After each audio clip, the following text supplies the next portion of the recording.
que apanha em casa, que não come antes de ir para a escola, como é que ele vai ter autocontrole? Como que ele vai ter condição de chegar na escola e se concentrar para aprender? Sem contar, Lucas, com todo o aspecto que a gente tem hoje psíquico. O TDAH, sei lá, o déficit de atenção, tem dislexia, tem tanto transtorno que às vezes os pais não conseguem identificar. Nós, como professores, temos dificuldade de identificar. E às vezes a gente identificar é um processo delicado. E sem falar que nós estamos numa outra mania agora, né? O professor, ele virou quase que um faz tudo. Então, ele cria o diagnóstico e se deixar, a gente lauda também. Você vai lá, o aluno tem... E é uma coisa assim, né? Eu cursei psicopedagogia. Né? Eu tive aula com várias senhoras aposentadas de carreira, psiquiatra, psicóloga. Aí eu até brincava que eram as minhas veinhas, porque as bichinhas eram danadas. E André, é complicadíssimo você falar sobre questões psicológicas. E aí, não é desmerecendo, eu sou professor. Nós não fomos formados para dar esse diagnóstico. Não. Nós não fomos formados para saber, esse aqui é um dislexo, esse aqui tem descalculia. Aquele ali tem TDAH e esse aqui tem transtorno bipolar. Não! Isso aí é trabalho de outro cara. É do psiquiatra. E ele leva tempo no psiquiatra, no psicólogo, não diagnostica de um dia para o outro. É semanas, meses, tem casos de anos, tem casos, né, eu como diretor tenho acesso a algumas pastas de aluno, a gente tem que fazer análise para poder embasar vocês. Tem caso que tá em análise há anos. Porque a questão psicológica é dificílima. E aí voltando nessa questão do atrito. Não tem como nós sermos defensores de uma ideia única. E como biólogo, eu falo isso. A força dos seres vivos é a diferença. E nós estamos em um período tão complicado que o diferente, ele me ameaça. Então, se você riu de um jeito que eu não entendo, colocou uma palavra que eu não sei o que é... KKK, fodeu. Paulo é na tua lomba. Paulo Freire. Eu sou um professor. Eu tenho orgulho dele ser o nosso patrono. Ele tem conceito mundial. Nesse mesmo grupo eu já vi o pau rufar, porque tem uma galera totalmente contra, né? Porque eles falam da questão ideológica. Pelo que eu entendo nas discussões, eles não analisam um lado educacional. Não. Eles analisam um lado político. Só que aí entra uma outra coisa, né? Eu ia chegar nesse ponto e você foi cirúrgico. Eu preciso concordar com tudo que Paulo Freire falou? Não. Ele era de esquerda. Eu não concordo nem com tudo que eu mesmo falei. Olha, eu ia dar o seu exemplo mesmo quando você deletou os vídeos. Paulo Freire fez um trabalho. Ele é o ponto de início. O cara morreu. Se o cara tivesse vivo hoje, às vezes ele ia olhar pro livro dele e falar, mano, que merda. Mas dentro do contexto da época também. A gente tem que levar em consideração. E o contexto da época, ideologia do cara. O Brasil tem um problema grave, que é, se eu sou de esquerda, eu ataco quem é de direita, não me importa quem seja. Se eu sou de direita, eu ataco a esquerda. E a nossa mídia, ela vem de uma ideia de neutralidade. Não é neutro. E não tem problema não ser. Se você vai, por exemplo, para os Estados Unidos, que tem uma outra visão política, esse jornal é de esquerda. Esse é de direita. E não tem problema. Se eu vou ler esse daqui, eu já sei o viés dele. Porque nós temos vieses. E não tem problema. Agora, eu não preciso concordar com Paulo Freire em 100% para admirar o cara. Lógico. Eu não preciso concordar com o Cortella, com o Karnal, com a Gabriela Prioli em tudo para eu admirar. Nós temos que ter maturidade, às vezes, eu gosto de Paulo Freire. Mas eu já li texto dele, eu falo, mano, esse cara tá navegando, isso aqui não dá certo na minha escola. E não tem problema. Ele continua sendo top. Você não vai desmerecer todo o trabalho dele por uma questão. E aí quando a gente, né, pensa, voltando na questão do mestrado. Não fui pro mestrado, tô pensando em voltar agora. Não fui por quê? Eu precisava de grana. Meu pai tinha 2 irmãs pra terminar de criar. Minha mãe tava doente na época. Vamos trampar. Aí eu peguei. O que tinha de aula, André? Teve ano que eu peguei 64. Ah, foda-se. Saía de casa às 6 da manhã. Eu tinha ganho um palio da minha avó. Um paliozinho usado. A velha falou, ó, você pegou esse trabalho diferente, porque minha avó nunca entendeu o que eu era. Porque eu fiz ciências biológicas. Aí ela falava assim pra mim, mas o que faz? Aí pra explicar eu falava, vó, mexe com bicho com planta. Aí ela entendeu. Mas aí de repente eu dava aula. Mas se você não mexe com bicho com planta? Tô ensinando os meninos a mexer com bicho com Aí, planta. aí ela falou assim, ó. E aí ela tinha umas economias, ela falou, ó, eu vou comprar um carro, aí fica com você e você usa pra trabalhar. Então eu já sou um puta privilegiado. Porque vários amigos meus tinham que ir pra outra cidade de busão. Tinha que fazer encaixar os busão, ficar horas esperando, eu ia de carro e vinha de carro. Dava carona pra meio mundo. E aí eu peguei esse monte de aula. E eu fui trabalhando. Aí aparecia concurso, porque eu tava em muita escola. André, teve um ano que eu prestei 7 concursos. E esses concursos foram homologando, foram saindo, eu fui chamado. Teve um que eu lembro até hoje, foi um do SESI. Esse eu fui. Aí tinha um termo, mas eu zerei. Me expulsaram do processo. Apareceu lá, negado. Uma redação. Até hoje eu não sei o que eu fiz nessa redação. Você fez de tão ruim? Não sei. Mas aí passei nos outros.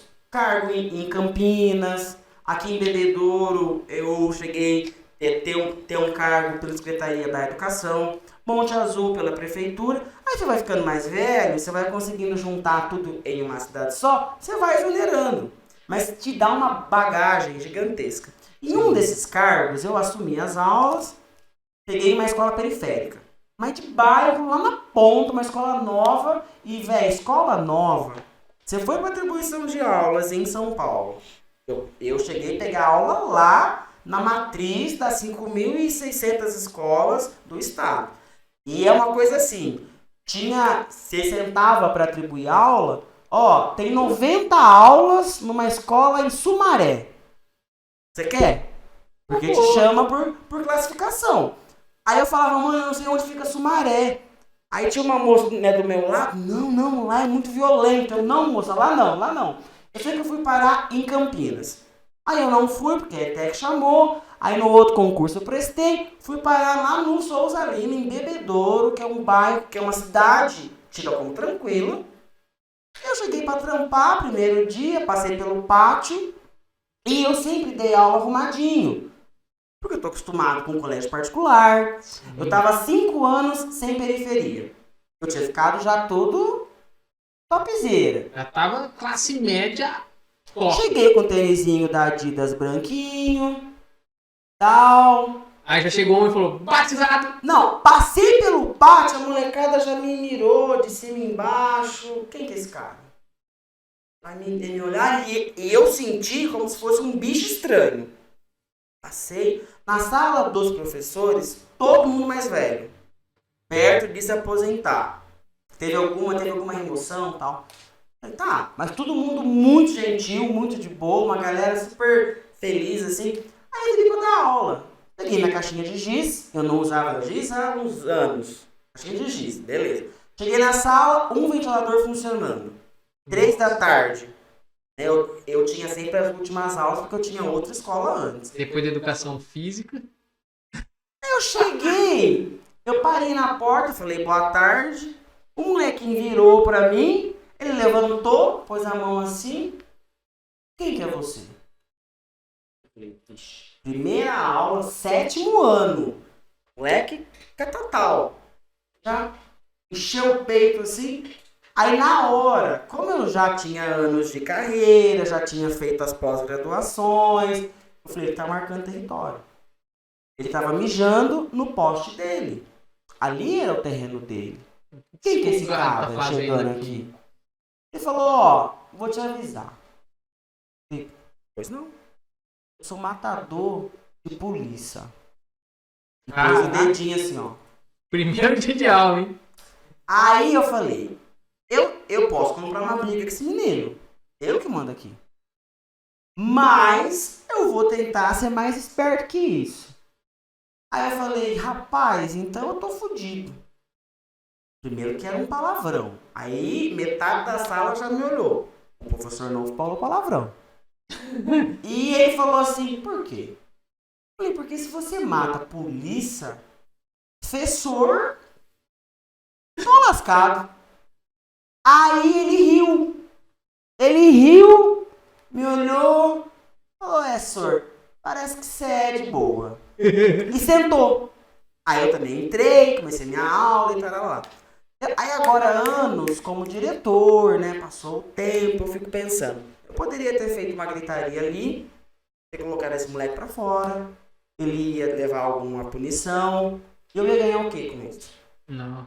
Só que aí entra, o que nós estamos fazendo? Aí volta lá naquele moleque com fome. E lá no cara que você assistiu dando a aula. O cara que te deu a aula, uma formação top. Se esse moleque enfrenta ele na hora que ele entra, eu fiz mestrado, eu fiz doutorado, eu pesquisei pra caramba, pra ganhar pouco e ainda o moleque me xingar, aí você confronta. Então o nosso problema tá, nós temos uma galera que tá sim, ia falar simplificada, mas não é o termo, tá surrada pela vida essa molecada. Nós temos uma categoria que está desvalorizada. Eu estou fechando esses dois públicos numa sala com um ventilador às 3 da tarde e eu quero que dê certo. E aí eu ouvi esses dias de um amigo professor novo. Ele falou o quê? Ele falou, eu não estudei tudo isso para dar aula. Aí eu saí desse papo, ele é doutor. Eu saí do papo pensando, realmente. Esse cara fez doutorado, ele faz ciência, e no Brasil não tem onde esse cara atuar, ele acabou o doutorado. E aí quem que vai contratar um doutor? Se não uma escola. Se não uma escola. E que não vai pagar ele como uma multinacional pagaria. Então você começa a criar conflitos, e aí a gente volta lá no início pra gente fechar esse ponto. Qual é a diferença da escola particular e da pública? Tudo ao mesmo tempo que nada. Porque o aluno da particular, muitas vezes, a gente olha e fala, da aula aqui é de boa. O moleque tá com a barriga cheia, ele tem tudo. Ele tá limpo. Tá limpo, tem um iPhone novo, foi pra Europa nas férias. Tem muita história legal. Teve uma vez que eu ouvi, professor, por que você senta na cadeira com almofada, sendo que eu que pago a mensalidade e tô numa cadeira de madeira? Ou coisas do tipo, uma amiga nossa ia casar. Aí ela tava dando aula, colegial já. Aí o moleque falou pra ela assim, você vai casar domingo, né? Aí ela falou, vou. Mas segunda-feira você vai dar aula? Ela falou, vou, porque ela não ia viajar após o casamento, ela ia viajar nas férias, porque o professor tem que trabalhar. Lógico. Aí ela Tipo falou... lascado. Ela falou, não, vou dar aula. Aí eu esqueci que a senhora é pobre, né? Só que ela é muito pra frente. Ela riu. Cara. Ela riu e o moleque não falou por mal. Não. E aí nós tomando café, ela contando e nós rachando o bico. Que era verdade. Então ali você tem um menino que você acha que ele é perfeito. Quando você começa a dar aula, eles também têm dislexia, eles também têm TDAH, eles também têm carência. Porque às vezes um pai desse menino, para manter esse império financeiro da família, fica fora o dia inteiro. Tem moleque lá que a babá leva ele pra escola, o moleque tem 15 anos, que o motorista leva. Teve uma vez que ele ia batendo um papo,